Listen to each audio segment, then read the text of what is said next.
Does your little one love Paw Patrol? What about dinosaurs? Well, perfect, because the new season of Paw Patrol is here. And guess what? It's a dino rescue. I can't wait for my kid to watch each episode 10 times a night. On the plus side, all your holiday and birthday gift shopping is pretty much done because, of course, there are a whole new batch of dino rescue toys, too. And for a limited time at Target, get 15% off the new Paw Patrol Dino Rescue toys with code PAW15. Paw Patrol Dino Rescue. Check it out. It's gonna be pawsome.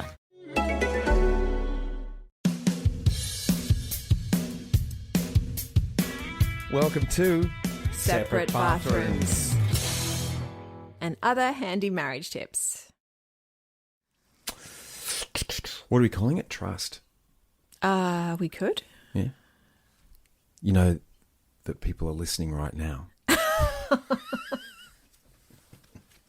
I trust that this is a really good name for this episode. Okay. There you have it. Well, let's Episode talk about 9. Welcome. Welcome to episode 9. Oh, dear. We just slide into these, don't we? Look, we are almost at the end of our 10 episode series, and I can say it has been a really interesting experience.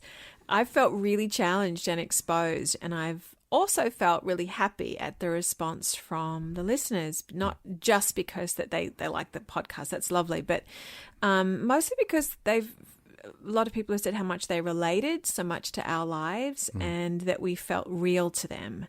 And I just loved that. I thought that was probably the best compliment that you could get. Have you had feedback from any men in particular? Well, no. I mean, I have had some feedback, but not much. No. I was going to say not much. I mean, I don't know. Just guys don't tend to put that sort of stuff forward as much, but I have had a couple of good ones. I mean, I had mates, down at the swimming club. They'll say, listen to it and love what you're doing, mate. It's different when someone puts something pen to paper. I got one saying, great podcast, Cam. And then I wrote back, thank you, means a lot. And the comment after that was, means more to people who listen. And I thought that was... Yeah, of course. That was lovely. Yeah. Yeah. I wonder what the percentage is of women to men that listen to podcasts, particularly this one. Like, I wonder if it's more of a female-generated listening audience than men anyway. Maybe initially, and then maybe the wives or the partners go, hey, dude, you need to listen to this. Maybe. I don't know. I got another one from another guy. He wrote, appreciate the raw, brutal honesty, not only with each other, but with us listeners. And he was appreciating that. So, good.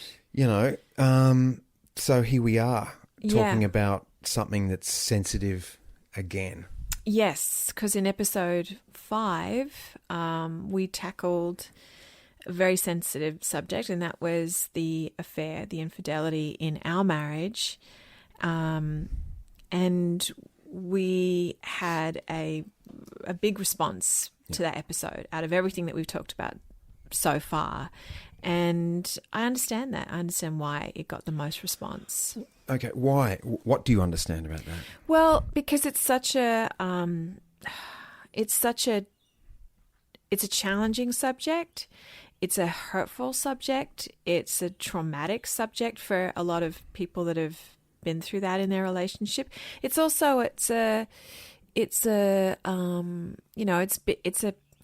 don't want to use the word gossipy because that's not right, but it's all those reality shows that are popular, the relationship shows are all kind of they're pinned on cheating.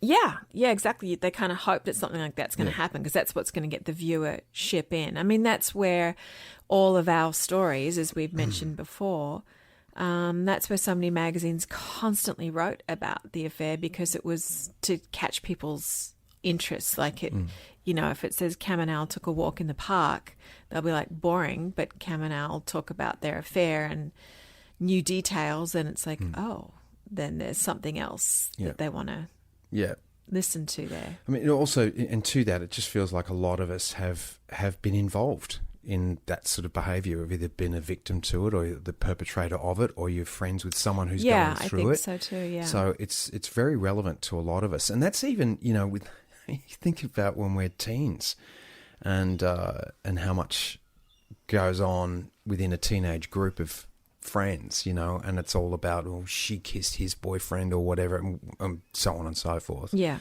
But it hits us from a very young age. I guess that's my point. Yeah. And it's probably happening in aged care facilities for all I know. So who knows how it all shakes out? But certainly this sort of behaviour we're all affected by. Yeah. And I mean, we're talking about trust here and breaking of trust, and that can be shattered in different ways as well. It doesn't take a third party to shatter trust in a relationship. It can come from lying, it can come from hiding, or, you know what I mean? It doesn't need to necessarily be a third party to break trust. It can be you've found out there's all sorts of other stuff going on in the marriage that you didn't know about, or the relationship, or whatever it is, whatever partnership that you're in. Money and all sorts of stuff. Yeah. So if you're wearing their socks or their underpants and they don't know about it. You need to stop doing that, because I've lost all my underwear to you. It's driving me crazy. Oh, there's a headline. Oh, wow. There's a headline. Dado wears his wife's jocks. I don't wear jocks. Okay. Dado wears his wife's butt floss. All those. Anyway, continuing on. All right. So we've had some questions regarding trust and how we continue to recover from that period in our marriage. So we thought we'd dedicate this episode to answering those questions. And something that's important to understand is the other three words: continue to recover from that period in our marriage. And I think that if we're both being absolutely honest, we are still continuing to recover from that, even though it happened over 20 years ago. There was something, and I mentioned this last time, that and I keep coming back to this moment, because as we were preparing for this episode, we got into further discussion about what we went through back at that time. And Ali had questions for me, and we might get to those in a minute, but it's intense. It's really intense. And I've got to tell you that I'm in the middle of a show run right now, and I'm tired. I'm a bit tired, and this is my day off, and I'm feeling a bit raw.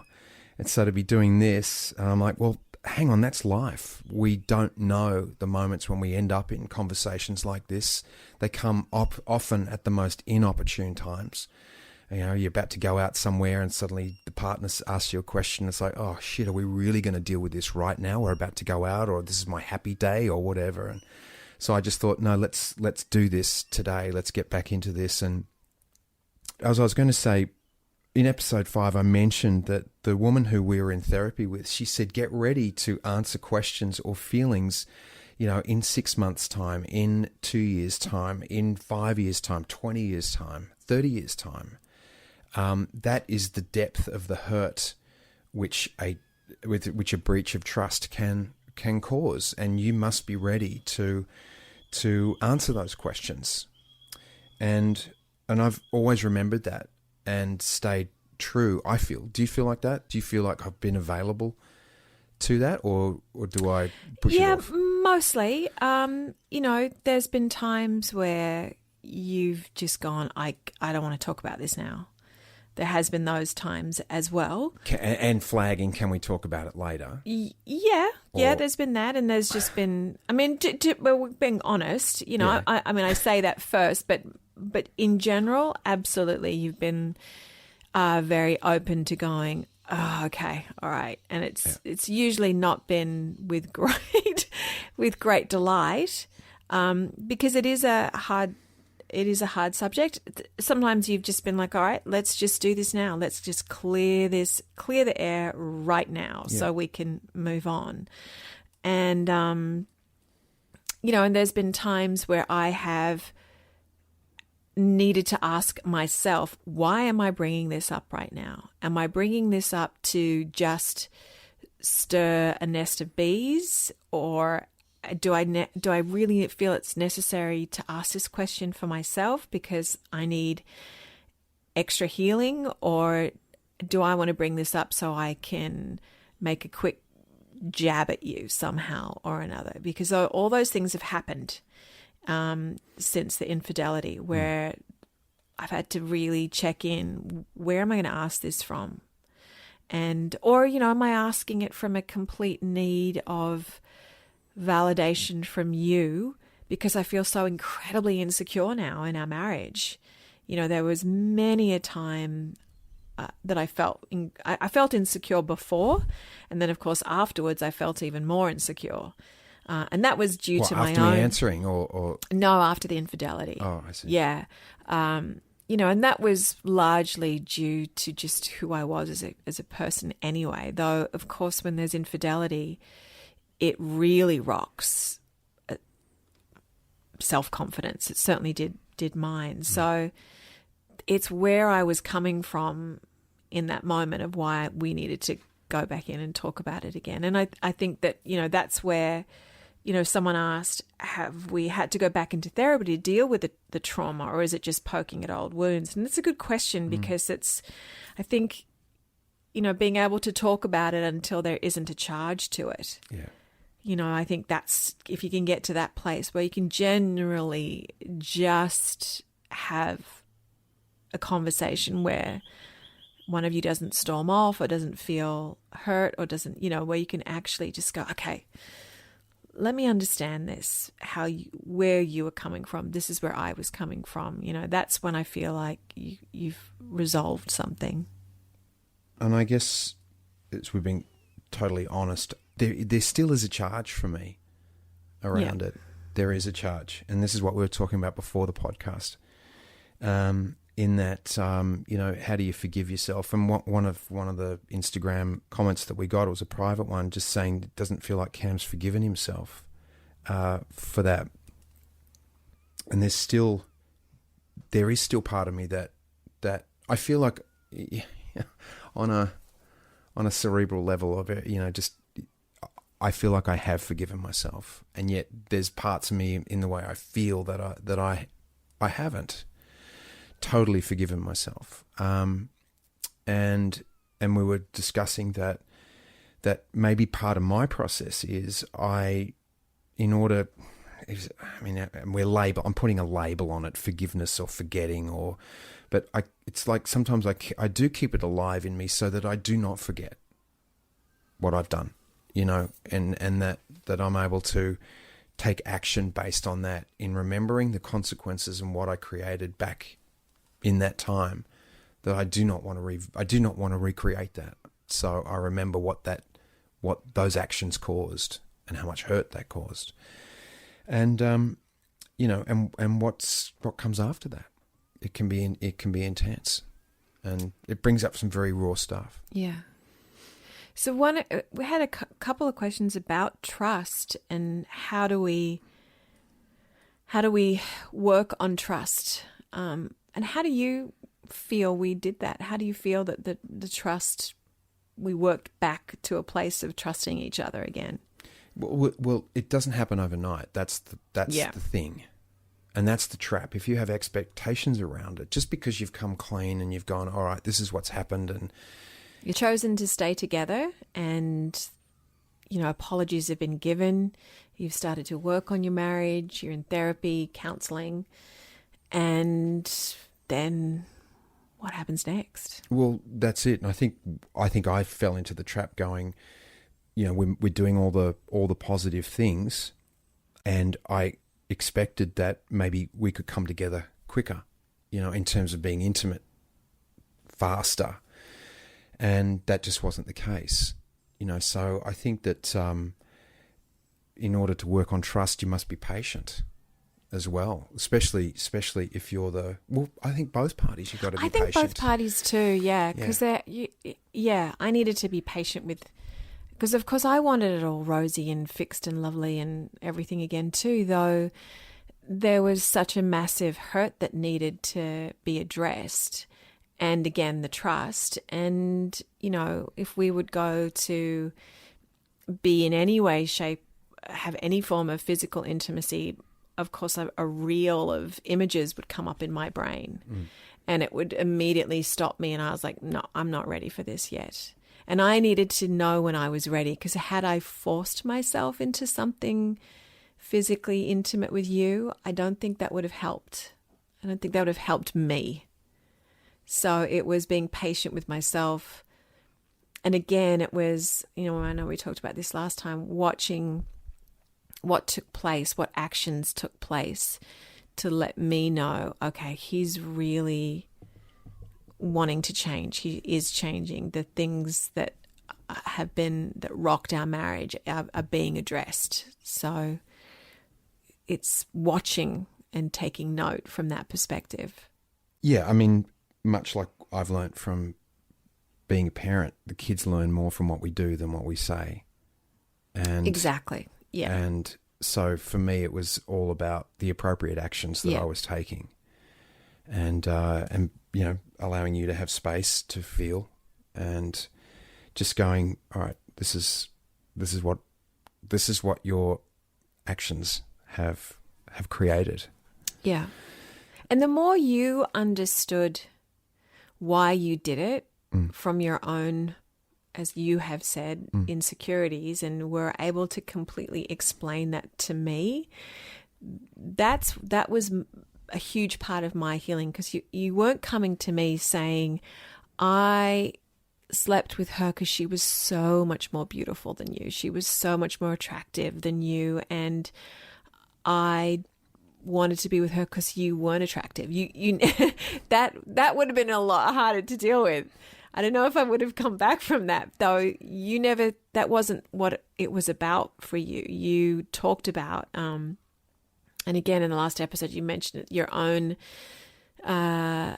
juvenile way. I guess you were in your life at that time, and Hollywood, and feeling lesser than, and looking for outside validation. And I could understand that. I could understand that perspective.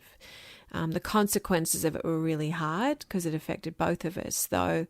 That was a big part of my healing, when you understood the exact reason why you did it. Right. And I think, when someone asks the question of how do you heal? And I feel if you are the cheater, I hate that word. I still haven't, I still feel guilt and shame around that word for me. That's a difficult one. However, that's a label, and that's one of them. But the first part of it is taking responsibility for it and understanding why you did it. And then I think further to healing, if you are the perpetrator of it, you keep your promises to build that trust back up. And it's got to start from just, I'll pick up the milk on the way home, and remembering. As simple as that. You've broken that trust. I now. Have, yes, I have.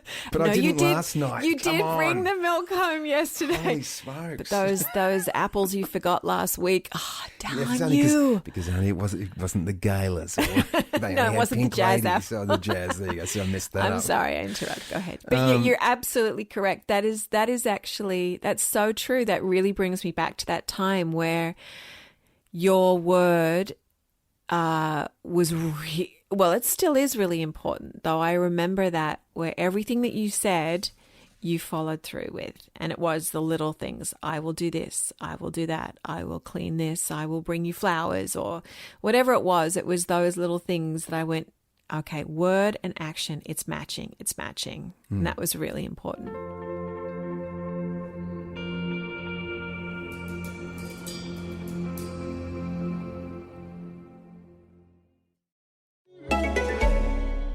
Hi, this is Brooke Devard from Naked Beauty. Are you tired of feeling housebound? I sure am. Break free with the new Unbound cordless auto curler from Conair. It's a high-performance auto curler that's rechargeable and gives you up to 60 minutes of cord-free runtime. Just think of all of the incredible hair looks you can create in 60 minutes, unbound, away from your wall. Don't get tied down by cords. Love your look, live unbound. Check it out at conair.com and search Unbound. Ali and I discussing trust today. Episode 5, we talked about infidelity, and we got a huge amount of response to it. And we're just going a little deeper today. There's a question here, Al, that some people feel burdened about keeping the infidelity in their marriage a secret because they don't want their partner judged. What do you feel about that? Yeah, I understand that. We didn't have that choice. because once it hit the papers, everyone knew. Though I really understand that, because it's a private thing between a couple. Though it's also something that I also did need to talk to people about that as well. And I had people to talk to, thank heavens. And I think that it's also something that can fester. Well, I know it will fester if you don't talk about it as well. So I think you need to be discerning perhaps with who you talk about it with. I know that some people very much judged you for what you did, and some people very much didn't change anything about how they reacted to you. Just went, okay, you're a complete idiot, though you're my friend, and that relationship doesn't shift. So it's picking and choosing who you share the information with is really important. To that note of being discerning about who you do share with, obviously we share with therapists and we share with our close friends. I remember playing a game of golf with a guy that I didn't know very well, and it came up, and because he was involved in his own exploits, and I said to him that I'd done it and that I came clean on it. And I'll never forget, he ripped me a new one about it. He just ripped into me. And he said, why the fuck you do that? You know, you just keep it to yourself. And how, you know, why would you do that? You're an idiot and you're making us all look bad. And he made it a lot about himself. Clearly. But, you know, he was of the opinion, if you're going to do it, you shut up about it. And it just seemed to me he was in way more pain by doing that. And he was continuing to do it as well. Wow. So, I mean, there's different horses for courses. I mean, some people would be huge advocates for shutting up about it and just letting it roll, and others go, no, it's better out than in, you know. Different ways. Though, yeah, I think what they're, you know, that question is really addressing, you know, say if my mum and dad finding out about your infidelity, would they treat you differently? You know, that's what I think people have concern about. You know, what if, you know, my sisters or my friends or whatever, would they treat you differently once they know what you've done? And as we said, we didn't get that choice to tell people or not. Or would they treat you differently? Would they say you're an idiot for staying? Well, that's true as well, because that certainly came up for me. You know, why on earth would you stick around? You know, get out of there. So, you know, that's something that has to be addressed very delicately. And as I said, it's knowing who you can trust. Speaking of trust, who you can trust with that information. Well, I guess to that point too, you can only trust them as much as you know them. So it's got to go on feeling as well, you know. Yeah. Like I said, I still do feel deeply about it. And we were talking before about the idea of choosing to stay with a person and why you choose to stay. And there was one moment for me where one of the reasons, aside from loving you and, you know, just going, I do love this person, was this thought, this idea of whatever I am not dealing with you, I'm going to go through with in the next relationships.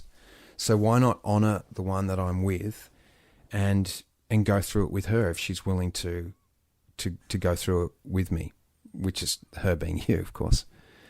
And I'm glad that we did, because it feels like in doing that, we have weathered a lot of storms together, which have taken us to a much deeper place in our relationship. Yeah, absolutely. We've had to grow up. We had to grow up quite fast in that time. You know, that really pushed us to evolve ourselves and our relationship. And that's why, you know, I always say I'm grateful for that time, as weird as that is, because it forced me to look at myself in a much deeper way than I ever would have, I feel, had I just walked away. Yeah, because you walk away also and you're just left with, and justifiably so, with the hurt and whatever, and the grief and the shame, or whatever else is goes with it. Whereas if you do stick around, which is hard, because especially, you know, for you, you're having to deal with all the things that you've talked about, and for me, it's like, how can I stay in the face of this person that I've hurt? You know, and often it's easier just to walk away and go, nah, I can't do this. You know, I'll leave her be. Another question was specifically for me, was how did I mentally cope and believed you when you said you weren't attracted to another woman? Because I know that was, I mean, and that still exists for me. You know, that comes, but that just comes from an insecurity that as I said, I had from the get-go. Though that was an incredibly challenging experience to watch you. Were you looking at other women now? Were you looking at her? She looks like the woman that you had the affair with, so you must be attracted to her. Like all of that ranting in my head that was really challenging. And I don't know if I think I did speak that out to you, right? I would say, are you attracted to her? Do you want to sleep with her? I would have to ask those questions. And when you went away, or is there someone that you're attracted to? I would ask you that, and you would answer me honestly.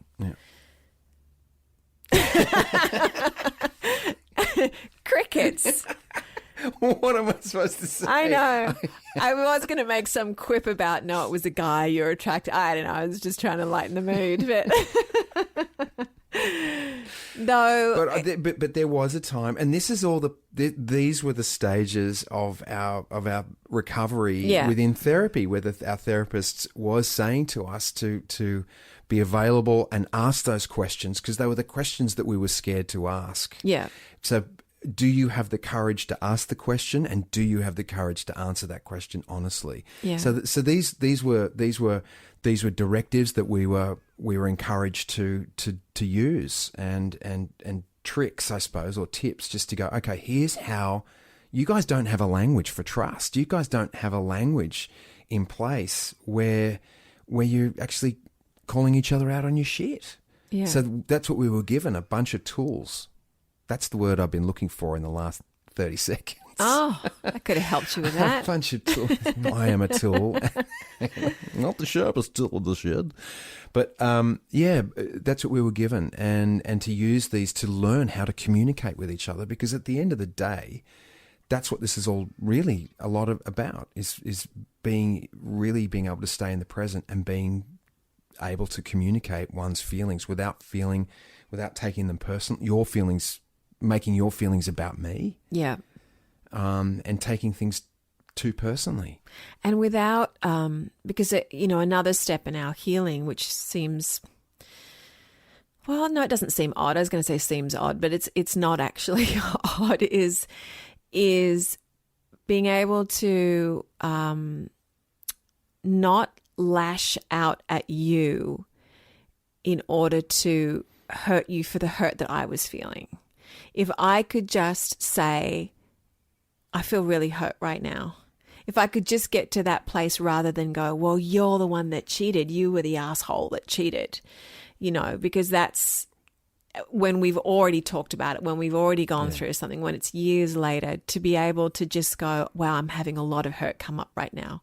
I'm having a lot of memory, and I'm feeling really triggered about the affair right now, and I'm just feeling really insecure and hurt. If I can just get to that point rather than just a lashing of you, that makes a big difference. Have you ever wanted to say you cheated, and do exactly what you just described? Have you ever wanted and held yourself back and gone, I'm just... Yeah. You've wanted to go, you cheated. Yeah. So you don't think I ever did that with you? You don't remember me ever saying that to you? Maybe early on. I don't recall it in the last decade or so. You haven't pulled it out? No, because I'm trying to remember. I think I probably would have in the beginning, but maybe that was also in couples therapy when that happened. So you're being witnessed. Yeah. Doing it. It's a good point, and I guess that's the idea of what we talked about last time about fighting fair. Yeah. You know, and it's a hard one to fight fair on because it's clear what's happened. What other tips do you have when the trust is broken for people coming back from it? I think, well, it's bringing the relationship back to bare bones, just absolute basic bones of how do I feel about this man? How do I feel about this woman? You know, and as I've said before, my feelings for you never changed. I always, no matter what had happened, I knew I still was in love with you. And so I wanted the trust to be repaired. So because I wanted to be in the marriage, and so that they were kind of the building blocks. So how do we keep on making those little adjustments? And it is just what we've spoken about. It's you staying true to your word. It's me taking care of how I feel and sharing with you in that moment without lashing out. I just feel like I want to, or even saying, I feel like I really want to lash out at you right now. I feel really, really like angry, and I just want to beat you with this act that you've done. You know, just being able to say things like that just opens up more of the heart rather than the punishment. And I think that was the best way to get closer and closer and closer with you. Yeah. That's been my experience with it too. Yeah. You know, and my experience also part of that, as you, in the face of you saying that, is just allowing you the space to speak. Yeah. And the time to say what you need to say. That's been without, you know, because it's really easy to go to just defense and guilt. I've brought that up several times today. But it is easy to go to that place. But it's just, if you can stay in that moment where you can just sit in quiet stillness, listening, you know, and then if a heartfelt apology is needed, to deliver that. Yeah. I think also is to be able to stay in the present moment rather than keep digging, like we talked about, ripping off the scab or something, but really staying in the present. What have we got right now? You have every right, as we've said several times, and to feel hurt, to feel angry, to feel sad. Every right to have those feelings. And as long as we can stay in the present, go, okay, I'm having these feelings, and yet here we are. What's happened is an unfortunate story. It's a story now. It's a true story. It is a story. And to focus on the present, and then where do we want to take this? You know, have intent to go, where do we want to take this this relationship? It can be something that binds you towards a goal together. Yeah. And to that, be on the same team. You know, what are we doing? We're building something new. Yeah. You know, we've clearly been through a massive upheaval, and now we've got a chance to build something new. Yeah, and if trust is the goal for both of you, then you both work on it. I'm reminded of a story. You'll remember this story, Cameron Daddo. When we very first got engaged. I just love it when you call me Cameron Daddo. We needed to go to, or we had to go, we were told we had to go when we were getting married. We had to go to visit the vicar at the church, and we went with a bunch of other couples for couple kind of like, the couple counselling before we get married. The 3 mandatory lessons that we had to go to before we got married. And we were, as we've said, so young, and we sat there, and this lovely vicar said, you know, the person that you're going to hurt the most in your life is who? We all put our hands up and we all had different answers. And he said, it'll be the one that you love the most. And I've never forgotten that. And what we've also never forgotten, because it's nice to end on a lighter note, is that we've never heard this said since, but we've always remembered it, is when he was talking about his wife, Shirley. He would talk about how Shirley's vagina is his vagina, and his penis was Shirley's penis. Now, when the word vagina came out, you can imagine the 6 couples sat there just trying to clock what the hell a vagina was. And And of course, all of us went back to the schoolroom and just was like, oh my God, the vicar is now talking about a vagina in front of all of us. And all I felt is Cam put his head down and his whole body start to vibrate with laughter. And I can't look at him. I can't. That's pretty much what it's doing. I can't look over. I'm just biting the inside of my cheeks to not stop laughing. All I can see is the man across the room from me has gone red because he's laughing. The other women are kind of looking quizzically around going, a vagina. Wow. Never heard that before, but we do bring that up every now and again. Yes. But it reminded me about the one that you're going to hurt the most is the one that you love the most, which is kind of sad, but, you know, often true. Yeah. To look after each other's bits. They do. Yes. They do need care, especially those vaginas. Yes, I'll look after mine. Good on you, sweetheart.